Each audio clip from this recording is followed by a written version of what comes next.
கம்ப்யூட்டர்ஸ்ல March 27 chat exam எழுதுனா 75% scholarship தராங்க. CSE ஹாலிடேஸ்னாலே அது நம்ம GT ஹாலிடேஸ் தான். South India's number 1 travel brand. பாரம்பரியமான சுவையான புது அறிமுகம் KTV True Value Bronatile. Tamil Nadu alone will lose around 12 seats. Kerala will lose around 11 seats. Andhra and Telangana together will lose around 11 seats. And as a team, 7 states present here will lose a total of 44 seats. Undue advantage to few states such as Uttar Pradesh, Rajasthan, Bihar and Madhya Pradesh. While the 7 states present here are set to gain 65 seats, the above mentioned 4 states will get additional 150 seats. We call this as unfair and unjust move by the union government. This is not just a numbers game, it is a planned attack on non-BJP ruled states to reduce their representation. Just about any one state, it is about the future of democracy in India. So let us all stand together, let us raise our voices, let us fight for a fair delimitation process that protects our representation and ensures justice for future generations. Honorable Chief Ministers, Honorable Deputy Chief Minister, Honorable Ministers, respected members of the Parliament, respected political party leaders and the representatives. Good morning to everyone present here. Our Honorable Tamil Nadu Chief Minister has convened this meeting at a very crucial time when our rights and voices are under real threat. I'm happy that we have come together to counter the threat of delimitation being pushed by the Union government. As per the guidance of our Honorable Chief Minister, I would like to share the impacts of the proposed delimitation exercise, particularly on the states that have effectively implemented the family planning policies recommended by the Union government. I would like to highlight the 5 important areas in this presentation. The trend in the population growth. Number 2, the history of delimitation exercises. Number 3, the possible delimitation scenarios. Number 4, the impact on states like us. And number 5, the why we need to join hands right now.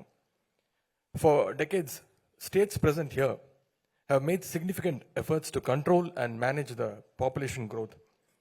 We introduced policies, raised awareness, and achieved what the nation aimed for, a stable population growth. While some other states continued to experience rapid population growth, we acted responsibly. As a result, we reached the population replacement rate much earlier than many other states. But instead of being rewarded for this achievement, we are now at the risk of losing our political representation. The green line in this graph clearly shows how effectively the states present here have controlled the population growth rate. On contrary, you can see the violet line, the population growth in other states have continued to rise post 1971. According to the Article 82 of the Indian Constitution, parliamentary seats should be adjusted after every census. Accordingly, the number of seats were increased from 494 to from 489 to 494 as per the census of 1951. This was then increased to 522 seats after the 1961 census. The last delimitation was done in 1973 based on the 1971 census, fixing the number of seats at 543, which is right now. To encourage the states that successfully implemented the population control program, the Constitution was amended earlier to freeze the delimitation exercise. The 42nd Amendment, enacted in the 1976, allowed the delimitation exercise to remain frozen for the next 25 years, that is till 2000. When this period was expired, the 84th Amendment was enacted in 2002, extending the freeze for another 25 years, that is till 2026. As we all know, the freeze implemented in 2002 is set to expire. So what will happen in 2026? The 2021 census, which was postponed due to COVID-19, has still not been done. Particularly, it is a strategy to implement the delimitation after the 2026. If they use the post-2026 census data, the allocation of Lok Sabha seats will change drastically. And here lies the danger. States with high population growth will gain more seats, while states like us, we will lose significant political representation. So far, the Union government is reluctant to make any official statement on the continuation of the freeze imposed in 2002. In fact, there are contradicting statements from the Honorable Prime Minister and Home Minister on delimitation, creating a lot of confusions.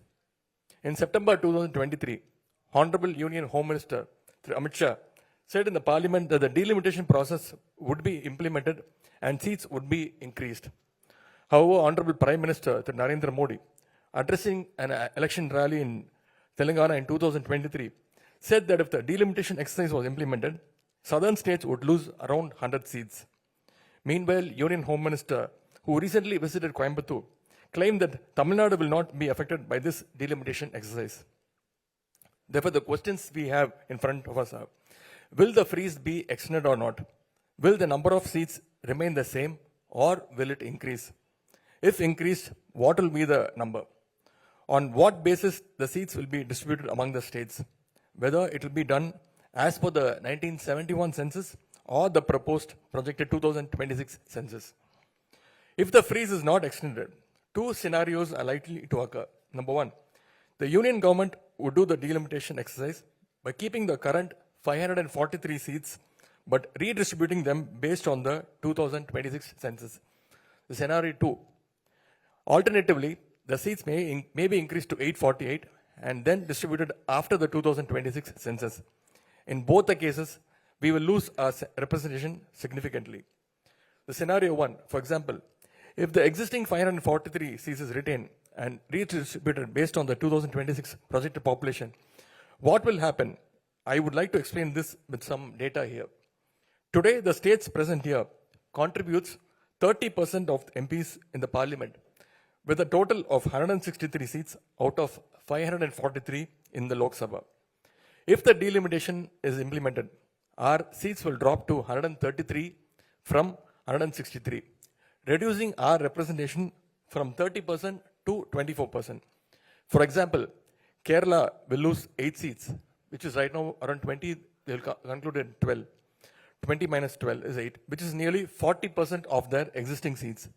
In contrast, the number of seats for certain states will increase significantly. In case the scenario 2 happens, if the number of seats is increased to 848, what will we get? We might get some additional seats, but our overall representation will still decline to 24.7% from 30% again. For example, consider the case of Tamil Nadu. If 848 seats are redistributed based on the 1971 census, we should get 61 seats. However, as a projected population of 2026, we will get only 49 seats. Tamil Nadu alone will lose around 12 seats. Kerala will lose around 11 seats. Andhra and Telangana together will lose around 11 seats. And as a team, 7 states present here will lose a total of 44 seats. So what are the possible threats here?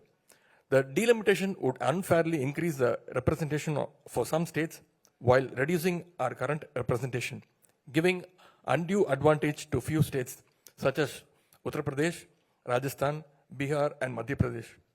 While the 7 states present here are set to gain 65 seats, the above mentioned 4 states will get additional 150 seats. National policies on agriculture, industries, jobs, regional development could be dictated by a few states, sidelining our needs. The formation of union government would be disproportionately influenced by a few states, significantly weakening the political voice of our states. Therefore, we call this as unfair and unjust move by the union government. This is not just a numbers game, it is a planned attack on non-BJP ruled states to reduce their representation. More seats for states with higher birth rates means our voice in the parliament weakens. If not rewarded, we should at least not be penalized. This move is a direct threat to federal structure. So we must act quickly and we must act together. We must demand on extension of the freeze on Lok Sabha seats based on 1971 census beyond 2026. We must insist that the current proportionate representation of each state in the Lok Sabha be maintained, regardless of whether the number of seats is increased or not.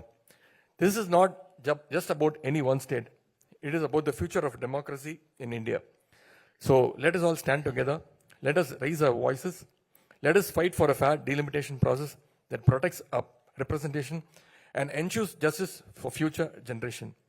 I thank you all again for participating in this significant meeting, and we are looking forward toward your valuable views and suggestions. நன்றி, வணக்கம். CSE கம்ப்யூட்டர்ஸ்ல March 27 chat exam எழுதுனா 75% scholarship தராங்க. CSE ஹாலிடேஸ்னாலே அது நம்ம GT holidays தான். South India's number 1 travel brand. பாரம்பரியமான சுவையான புது அறிமுகம் KTV True Value Groundnut Oil.